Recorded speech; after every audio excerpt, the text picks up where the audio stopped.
علماء اسلام کے عقائد ہیں کہ مرنے کے بعد روح کا تعلق کس طرح کا مردے کے ساتھ قائم ہوتا ہے، تو اس میں انہوں نے ارشاد فرمایا کہ بے شک یہ بات بالکل جائز ہے، یعنی اس کا عقیدہ رکھنا چاہیے کہ اللہ تبارک و تعالی مردے کے تمام یا اس کے بعض اجزاء میں زندگی کی ایک نوع پیدا کر دیتا ہے، ایک قسم پیدا کر دیتا ہے، اور اس کی مقدار اتنی ہوتی ہے کہ وہ کم از کم عذاب کے الم کو اور نعمتوں کی لذت کو محسوس کر سکے۔ اور کہتے ہیں کہ اس سے یہ لازم نہیں آتا کہ پوری کی پوری روح بدن میں لوٹا دی جاتی ہے، اور یہ بھی لازم نہیں آتا کہ جب روح کا تعلق بدن سے قائم ہوا تو وہ چاہیے کہ مردہ اٹھ کے حرکتیں کرنا شروع کر دے اور بے قراری اور اضطراب کا اظہار کرے، کیونکہ وہ ایک ایسا تعلق قائم ہوتا ہے کہ مکمل روح اندر آتی بھی نہیں ہے۔ جیسے ابھی ہمارے اندر روح ہے تو ہاتھ ہلا سکتے ہیں، اٹھ سکتے ہیں، دائیں بائیں دیکھ سکتے ہیں، تو ایسا تو نہیں ہے کہ پوری کی پوری روح اس مردے کے اندر چلی جائے، تو پھر تو وہ اسی طرح حرکتیں کرتا ہے جیسے ایک زندہ آدمی کرتا ہے۔ لہذا وہ فرماتے ہیں کہ وہ تعلق بس اتنی مقدار کا ہوتا ہے کہ جس تعلق کی بنا پر مردہ عذاب کے الم اور نعمت کی لذت کو محسوس کر سکے۔ یہی وجہ ہے کہ مردہ اٹھ کے نہیں بیٹھتا، وہ حرکت نہیں کرتا، وہ اضطراب میں مبتلا نہیں ہوتا۔ تو کہتے ہیں کہ اس سے لازم نہیں آتا کہ روح بدن کی طرف مکمل طور پہ لوٹا دی جاتی ہے اور یہ کہ وہ حرکت کرے اور اضطراب کرے، اور اسی طریقے سے یہ بھی لازم نہیں آتا کہ عذاب کا اثر اس پر نظر آئے۔ ہم بھی دیکھتے ہیں تو عذاب کا اثر نظر نہیں آتا، بالکل مردہ جیسا پڑا ہے ویسے ہی پڑا ہوا ہے۔ حتیٰ کہ یہ کہتے ہیں کہ جو پانی میں ڈوب گیا اور جو حیوان کے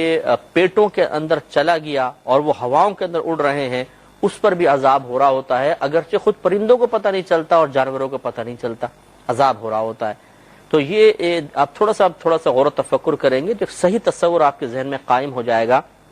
کہ زندگی میں مکمل طور پہ روح بدن کے اندر ہوتی ہے، تو لہٰذا انسان حرکت بھی کرتا ہے، باتیں کر رہا ہوتا ہے اور سب معاملات ہوتے ہیں، لیکن جب یہ روح مکمل طور پہ باہر نکلتی ہے وہ مر جاتا ہے۔ اب اس کے بعد پھر اس روح کا تعلق بدن کے ساتھ اتنا بس قائم کر دیا جاتا ہے کہ وہ عذاب برداشت کرے، عذاب محسوس کرے، نعمتوں کی لذت محسوس کرے، بس اس سے زیادہ تعلق نہیں ہوتا۔ اگر اس سے زیادہ تعلق ہوتا کہ پوری کی پوری روح ہی لوٹا دی جاتی تو بالکل وہ بعینی زندہ انسانوں کی طرح حرکتیں شروع کر دیتا۔ اس چیز کو اچھی طرح آپ ذہن میں رکھیں۔ اب یہ بھی ہمارا عقیدہ ہے کہ مسلمانوں کی روح مختلف مقامات پر ہوتی ہے، لہذا علماء نے فرمایا کہ حسب مرتبہ روح مختلف مقام پر ہوگی۔ بعض کی تو صرف قبر کے پاس ہی رہتی ہے روح، یعنی کہیں پر بھی وہ بہرحال جسم کے ساتھ تو تعلق ہو گئی ہوگا، لیکن بعض کی روحیں قبروں کے پاس ہوتی ہیں، بعض کی آب زمزم کے کنویں میں ہوتی ہیں، یہ حدیثوں میں ہے، بعض کی آسمان و زمین کے درمیان، بعض کی پہلے، بعض کی دوسرے، بعض کی 7ویں آسمان تک، یعنی درجہ جیسے زیادہ ہو دوسرے آسمان تک رہے گی، تیسرے، چوتھے، 5ویں، بعض کی 7ویں آسمان پر رہتی ہیں روحیں، اور بعض کی اعلیٰ علیین میں، یعنی جنت کے اعلیٰ مقام میں ان کی روحوں کو پہنچا دیا جاتا ہے۔ تو اس کے سلسلے میں علامہ جلال الدین سیوطی رحمۃ اللہ علیہ نے اپنی مشہور کتاب جو احوال برزخ کے بارے میں ہے، شرح الصدور بشرح حال الموتى والقبور، اس میں بہت ساری کتب حدیث سے حدیثیں جمع کی ہیں، وہ میں چند حدیثیں آپ کی خدمت میں عرض کرتا ہوں تاکہ ہمیں معلوم ہو کہ جو یہ ہم نے عقیدہ رکھا ہے یہ کوئی اپنے پاس سے وضع کردہ نہیں ہے، بلکہ ہمارے نبی کریم صلی اللہ علیہ وسلم نے اس کی اطلاع دی ہے۔ چنانچہ شرح الصدور صفحہ نمبر 262-263 پر یہ حدیث پاک حضرت ابن عمر رضی اللہ تعالی عنہ سے مروی ہے، وہ کہ فرماتے ہیں کہ بے شک انسان جب قبر میں رکھا جاتا ہے تو صبح اور شام اس کی قبر میں اس کے جنت یا اس کے دوزخ کا ٹھکانہ پیش کیا جاتا ہے۔ مطلب کہنے کا یہ ہے کہ جب مردہ قبر میں رکھا جاتا ہے تو جنت کی کھڑکی بھی اس کو دکھائی جاتی ہے، کھول دی جاتی ہے، تو صبح و شام وہ جنت کے نظارے کرتا ہے اگر نیک پرہیزگار مسلمان ہے تو، اور یا صبح و شام جہنم دکھایا جاتا ہے اگر کافر، منافق یا مشرک وغیرہ ہے تو۔ اس میں اشارہ اس طرف ہے کہ انسان کی روح جو ہے وہ اس کی قبر کے پاس رہتی ہے، تو وہ ان تمام چیزیں ملاحظہ کر رہا ہوتا ہے۔ اس طرح شرح الصدور صفحہ نمبر 237 پر ارشاد فرمایا، حضرت علی رضی اللہ تعالیٰ عنہ اس کے راوی ہیں، آپ فرماتے ہیں کہ ارواح المؤمنین فی بئر زمزمہ، کہ مومنین کی روحیں آب زمزم کے کنویں میں ہیں، یعنی زمزم کے کنویں میں ہیں۔ تو یہ بھی حدیث پاک میں چونکہ آیا، ہمارے نبی کریم نے اطلاع دی، اس پر ہمارا ایمان ہونا چاہیے۔ اسی طرح صفحہ نمبر 236 پر مغیرہ بن عبداللہ رضی اللہ تعالی عنہ سے یہ روایت ہے، یہ کہتے ہیں کہ بے شک روح جب بدن سے نکلتی ہے تو وہ آسمان اور زمین کے درمیان رہتی ہے، حتی یرجع الی جسدہ، حتی کہ اسے اس مردے کے بدن کی طرف لوٹایا جائے گا۔ یعنی اس میں اشارہ کر دیا کہ زمین و آسمان کے درمیان ہے۔ صفحہ نمبر 235 پر حضرت ابو ہریرہ رضی اللہ تعالی عنہ سے یہ حدیث پاک مروی ہے کہ نبی کریم صلی اللہ علیہ وسلم نے ارشاد فرمایا، ان ارواح المؤمنین فی السماء السابعۃ ينظرون الی منازلہم فی الجنہ، کہ بے شک مومنین کی روحیں 7ویں آسمان میں ہیں، وہ جنت میں اپنے مقامات کو دیکھ رہے ہیں، یعنی 7ویں آسمان سے ان کو جنت نظر آتی ہے، وہ جنت میں اپنے مقامات دیکھ رہے ہوتے ہیں۔ اس میں نبی کریم صلی اللہ علیہ وسلم نے مومنین کی ارواح کو 7ویں آسمان پر قرار دیا۔ ابو داؤد شریف میں ہے، سنن ابو داؤد میں حدیث نمبر 2520 ہے، حضرت ابن عباس رضی اللہ تعالی عنہ اس کے راوی ہیں۔ یہ فرماتے ہیں کہ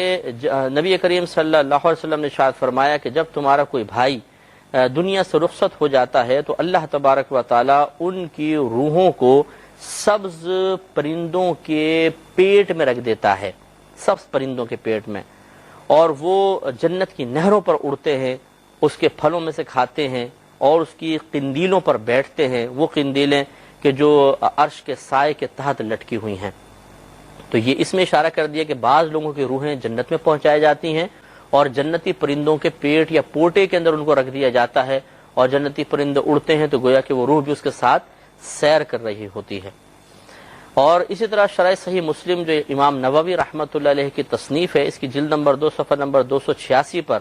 آپ ایک حدیث کی شرح کرتے ہوئے جس میں رفیق الاعلی کا لفظ استعمال ہوا تھا، یہ کہتے ہیں کہ صحیح یہ ہے اور وہ جس پر جمہور متفق ہیں کہ مراد رفیق اعلی کے ساتھ، یعنی رفیق اعلی مانے اعلی ساتھی، ان سے مراد کون ہے؟ کہتے ہیں وہ انبیاء علیہ السلام ہیں جو اعلی علیین میں رہتے ہیں۔ تو یہاں تک آپ نے دیکھا کہ تمام ان حدیثوں سے یہ عقیدہ ثابت ہے۔ اب ان میں یہ نہیں ہے کہ بعض کی روح ادھر بعض کی روح ادھر، یہ ذرا عوام اچھی طریقے سے اس بات کو آپ لوگ یہ ذہن میں رکھیے کہ نبی کریم صلی اللہ علیہ وسلم نے مطلقاً فرمایا مومنین کی روح آب زمزم کے کنویں میں ہے، مومنین کی روح 7ویں آسمان پر ہے۔ تو اب ان حدیثوں میں بظاہر ٹکراؤ نظر آتا ہے، کہیں تو سرکار فرما رہے ہیں آب زمزم میں، کہیں فرماتے ہیں قبر پہ ہیں، کہیں فرما رہے ہیں 7ویں آسمان پر ہے، کہیں فرماتے ہیں جنت کے سبز پرندوں کے پوٹوں میں ہیں۔ تو یہ علماء کا کام ہوتا ہے کہ پھر یہ کہہ کر کے جی ایک حدیث کو صحیح مان لیتے ہیں، باقی سب کے مضامین چونکہ اس سے ٹکرا رہے ہیں اس کو رد کر دیا جائے، یہ غلط ہے۔ بلکہ اب کہا یہ جائے گا کہ بعض کے بارے میں سرکار نے خبر دی کہ ان کی روحیں 7ویں آسمان پر ہیں، بعض کے بارے میں خبر دی کہ وہ قبر پر روحیں رہتی ہیں، بعض آسمان و زمین کے درمیان۔ تو اب پھر تمام حدیثوں پر عمل ہو جائے گا، تمام حدیثوں میں آپس میں موافقت پیدا ہو جائے گی۔ تو اس لیے بنیادی اصول بھی یاد رکھیے گا کہ اگر دو احادیث کے مضامین آپس میں بظاہر ٹکرا رہے ہوں تو ہمیں اس طرح کا مفہوم اور معنی اخذ کرنا لازم ہوتا ہے کہ دونوں حدیثوں پر عمل ہو جائے، دونوں حدیثیں اپنے مقام پر صحیح ہو جائیں۔ ایسا نہیں کہ ایک حدیث کو صحیح مان کے دوسرے کو غلط قرار دے دیں یا دوسرے کو صحیح مان کر پہلے کو غلط قرار دے دیں، یہ مناسب طریقہ نہیں ہوتا ہے۔ لہٰذا یہ نتیجہ یہ نکلا کہ یہ عقیدہ رکھنا ہوگا کہ مومنین کی ارواح مختلف مقامات پر ہوتی ہیں۔ لیکن اس کے مقابلے میں یاد رکھیے کہ جو کافر کی روح ہوتی ہے، مشرک کی روح ہوتی ہے، جس کو معذب روح کہتے ہیں، معذب مانے جس پر عذاب نازل ہو رہا ہے، یہ جیسے کہ آپ نے حدیث میں سنا تھا مسند امام احمد بن حنبل میں کہ اللہ تعالیٰ فرماتا ہے کہ اس کو 7ویں زمین کے نیچے پہنچا دو، مقام سجین میں پہنچا دو، تو وہ روحیں مقید ہوتی ہیں اور یہ باہر نہیں نکل سکتی، بالکل اپنے مقام پہ مقید ہو کر ان کا تعلق بدن سے ضرور ہوگا اور عذاب وغیرہ یہ برداشت کرتے رہیں گی، اور جسم بھی اس مردے کا عذاب برداشت کر رہا ہوگا، چاہے مردے کو جلا دیا جائے، اس کے اجزاء چاہے جلا کے راکھ بنا کر اڑا دی جائے، لیکن اس کے باوجود روح اور بدن کا تعلق قائم رہتا ہے اور وہ عذاب محسوس کرتا رہے گا۔ تو معلوم یہ ہوا کہ کفار، مشرکین، منافقین کی روحیں اس طرح نہیں ہے کہ وہ پوری دنیا میں گردش کر رہی ہوں، بلکہ ان کو تو مقید کر دیا جاتا ہے۔